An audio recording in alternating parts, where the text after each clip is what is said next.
اس وقت جب کوئی آتا تھا ادھر، کوئی افسر آتا تھا، یہ کہتے تھے کہ بڑے صاحب آ گئے ہیں، بڑے صاحب آ گئے ہیں، اور سب سائلنٹ ہو جاتے تھے. جب وہ آتا تھا سب سائلنٹ تھا. اب ٹھیک ہے لگے رہو، کرتے جاؤ، لگے رہو. یہ بات میں اب آپ کے سامنے یہ جو جاوید علی نے بات رکھی، یہ ہر طرح ہم کنفرم کر سکتے ہیں.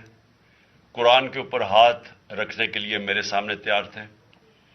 یہ عثمان ڈار کو پھنسانے کے لیے، اس کو کرپشن کیسز میں لانے کے لیے، یہ ساری چیز، یہ جو اس سے 164 کا بیان دلوایا گیا، اور پھر بیوی بچوں کو ساتھ والے کمرے میں لا کے ان کو کہا کہ اس کو ننگا کریں گے. یہ سیدھی بات بتائے، بیوی کو کہا کہ اس کو ننگا کر کے اس کی تصویریں بنائیں گے اور پھر فیس بک پہ چلائیں گے. میں آج اپنی بڑے رسپیکٹ سے، میں اپنی عدلیہ سے، میں اپنی چیف جسٹس صاحب سے کہنا چاہتا ہوں کہ دیکھیں، میں اب سے نہیں، جب سے ہماری حکومت گئی ہے، میں تب سے کہتا رہا ہوں کہ ہمارے بنیادی حقوق کی حفاظت کون کرے گا. شہباز گل کو اٹھایا، اس کو ٹارچر کیا گیا، اس کو ننگا کیا گیا، اس کو لٹکایا گیا اوپر، اس کو مارا گیا. اس سے بیان دلوا رہے تھے کہ عمران خان کے خلاف سٹیٹمنٹ دو، جو اس کو کہہ رہے تھے عثمان ڈار کے خلاف سٹیٹمنٹ دو. اس کو میں تب بھی، میں نے صرف ایک میرے منہ سے نکل گئی اور اس سے میں نکل گئی کہ ہم جس جج نے ان کو ریمانڈ دلوایا تھا واپس، شہباز گل کو واپس جیل میں، جب وہ ٹارچر ہوا تھا، تو میں نے کہا قانونی کارروائی کریں گے. میرے اوپر کنٹیمپٹ نوٹس کیا گیا، لیکن کوئی کسی نے ایک کسٹوڈیل ٹارچر ساری دنیا کے اندر منع ہے. کسٹوڈیل ٹارچر کے اوپر کچھ نہیں ہوا. پھر اعظم سواتی کو اٹھایا گیا اور ساری قوم کے سامنے جو اعظم سواتی نے اپنے زبان سے بتایا کہ اسے کیا گیا ہے، ایک ٹویٹ کے اوپر، اس کا صرف ایک ٹویٹ کر دی تھی اس نے کہ NRO2 باجوہ نے دیا، جو سب قوم جانتی ہے. اس کے اوپر جو اس سے کیا گیا، پھر ویڈیو بھیجی گئی اس کی بیوی اور اس کی بیٹی کو. ایسی چیزیں اس ملک کی تاریخ میں کبھی نہیں ہوئی، یا میں تو نہیں کبھی سنی تھی ایسی چیزیں. شاید دہشت گردوں سے ہوتی ہوں، شاید کوئی باہر کے جاسوسوں سے ہوتی ہو، غداروں سے، لیکن اپنے شہریوں کو اس طرح کرنا اس ملک کی تاریخ میں کبھی نہیں ہوا. میں نے، جب مجھے گولیاں لگی، میں نے تب چیف جسٹس صاحب کو پہلے مخاطب ہوا. میں نے کہا دیکھیں، جنہوں نے مجھے یہ قتل کرنے کی کوشش کیا وہ سارے اقتدار میں بیٹھے ہوئے ہیں. اس میں یہ جو ایک آدمی ڈرٹی ہیری جب سے جنرل باجوہ لے کے آیا یہاں، تب سے یہ تشدد شروع ہوا ہے. شہباز گل کا، اعظم سواتی کا، مجھے گولیاں لگی. یہ جو داستان آپ سن رہے ہیں، سوشل میڈیا کے بچوں سے پوچھیں، جب سے یہ آدمی آئے ان سے اٹھ کے کیا ہوا. ان کو بند کمروں میں کپڑے اتارے گئے، ذلیل کیا گیا. ایک ماں باپ نے مجھے کال کی، انہوں نے کہا ابھی تک ان کا بیٹا نارمل نہیں ہوا. اس سے اوپر اتنا تشدد کیا کہ وہ ابھی تک نارمل نہیں ہوا. اور میں ان کو کہا، جس طرح اس کو جاوید کو کہا میں نے سامنے آؤ، سب ڈرتے ہیں، نامعلوم افراد سے سب ڈرتے ہیں، اور کوئی کسی قسم کی پروٹیکشن کسی کو نہیں ہے، کیونکہ یہ قانون کے اوپر ہے، یہ جو مرضی کر لیں، کوئی ان کو بچانے والا نہیں ہے. کوئی جاوید جیسے انسانوں کو جب یہ کرتے ہیں، اس کو پھر دھمکیاں دی گئی کہ تم نے یہ بتانا کسی کو نہیں ہے، تو ہم یہ کر دیں گے، ہم تمہیں یہ مروا دیں گے. تو یہ اس ملک کی، ہمارے پاس تو ایک ہی راستہ ہے، اور مجھے پتا ہے کہ عدلیہ کے اوپر پورا اٹیک ہے، یہ مافیا کا. یہ پولیٹیشین نہیں ہے، یہ مافیا ہے جو ٹیپیں بناتا ہے ججز کی، جو ہر قسم کی بلیک میل کرتا ہے. انٹیریئر منسٹر ٹیپ چلا رہا ہے کسی کی، یہ بالکل غیر قانونی چیز ہے. وہ جج کی ٹیپ چلا رہا ہے، وہ اس کی مریم وہ ٹیپ چلا رہی ہے کسی ارشد ملک جج کی، کبھی ثاقب نثار کی ٹیپ چل رہی ہے. یہ کسی مہذب معاشرے میں یہ چیزیں نہیں ہوتی.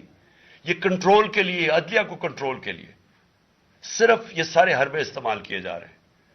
میں آج اس پلیٹ فارم سے اپنے چیف جسٹس اور اپنی ہائر جوڈیشری کو، امید تو صرف آپ سے رہ گئی ہے. اس وقت جو جس طرح کا ظلم کیا جا رہا ہے، یہ نامعلوم افراد جو کر رہے ہیں اس ملک کے ساتھ، اور خاص طور پہ جو ڈرٹی ہیری ہے، میری ساری انہوں نے، یہ کیسے ہو سکتا ہے کہ میری جو ساری جے آئی ٹی کی رپورٹ تھی، جو انہوں نے فورینسک ایویڈنس جمع کی ہوئی تھی، وہ ساری ختم کر دی ہے.